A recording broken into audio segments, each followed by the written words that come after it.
My 18F and brother 29M are fighting my oldest brother 34M on custody over believed to be dead stepsister's 28F child 9M and revealed concerning information. Please help. To answer any questions, my stepsister, I'll call her Amy, to avoid any interactions or findings of this on Reddit, is believed to be dead because she's dropped all communication as we know about 3 years ago. My oldest brother Mark works a federal job and has dedicated a lot of his time into finding her. From what I know, my family did set up a missing persons report, but to no avail did we find any sign of her. We believed her to be in California as she was set up to model, but after that her communication to any part of the family disappeared. I have a feeling she's still alive because who wouldn't want to leave this wreck of a family?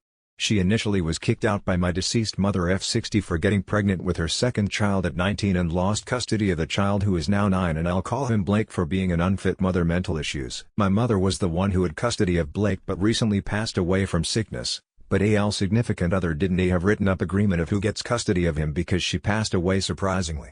Here's where the problem comes in. Me and my brother, I'll call him Jack, believe him and his wife 30 are the best fit for joint custody and will continue to raise him in this house as our siblings, just as our mother did, especially because Blake passes as our brother, matching black eyes and black hair and pale skin despite not being blood related whatsoever. However, now that mom has passed, our oldest brother, Mark, is beginning to fight for custody. Mark has been estranged from the family and family property since he was 25. He lives up in Washington, D.C. with his wife F34 and his only child M4. He barely even communicates with us but has flown down to our property to discuss why he should have custody of Blake, and even discussing his plans as a father to us. Which, as it sounds, would be turning around the whole idea of where Blake's siblings around. The last time he came, as I'm sure there's likely to be more, me, Mark, Mark's wife, Jack, and Jack's wife sat down to have a civil discussion about the custody.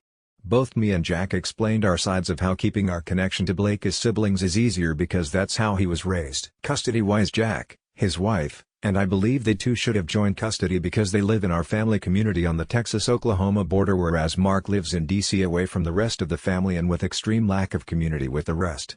During the conversation, Mark points out that Blake would pass as his son and as his kid's brother. We pointed out the same thing, that he also passes as our sibling. Mark argues that Blake will eventually begin to search for his real identity when he's older, and he'll question his father's identity as he was raised by my mother solely instead of Amy and her lost partner. He also added on that he'll eventually figure out there was no possible way for our deceased mother to give birth to Blake, especially when she began menopause at 40 and infertility at 35 or 37, basically, making the case that Blake will eventually begin to ask questions and that if he really finds out, he'll feel betrayed. Another thing to add is that Mark is significantly wealthier than we are. He and his wife are millionaires because of his job. He brought this up also, but I don't think being spoiled should be a key part of a child's life, and that me and Jack have done a fantastic job at raising Blake. Jack then stated that he would essentially feel the same way about Mark and his wife, but something that struck me is that Mark was so intent and said, no he wouldn't.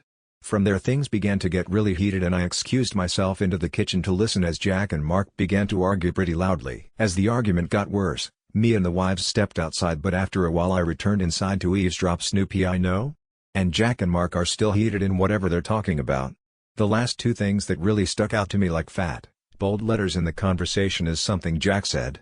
He basically stated that mom's idea as raising Blake as a sibling would work again. And Mark responded lengthily, so I'll phrase it the best I can remember, but he said, it didn't matter what mom did, the courts were more likely to listen to a paternity test and that it's not fair for them to do it again. Shortly after, I went back out on the porch and sat quietly until dark when Mark left our home. I'm now in bed typing this odd situation up. I hate to admit eavesdropping on a private conversation, but I know I have to ask Jack about these as I'm very confused. It wouldn't make sense to me on why a paternity would matter as the father is lost and so is Amy. It also doesn't make sense to again. As I remember that, when I was 9, Amy got pregnant with Blake and was kicked out. I don't remember another child after that. Can someone please help me figure out any possible and logical ways why they might have mentioned this and what I should do? As of now I'm going to get context to the best of my ability and why they said what they said. It's also been years since I've seen Mark and I was the closest with him before he was randomly estranged. How do I reconcile? Or even if I should? No one can help you until you provide some basic facts. Who currently has custody of Blake? Who currently resides in your home? You said Blake was Amy's second child. Where's the first? For getting pregnant with her second child at 19.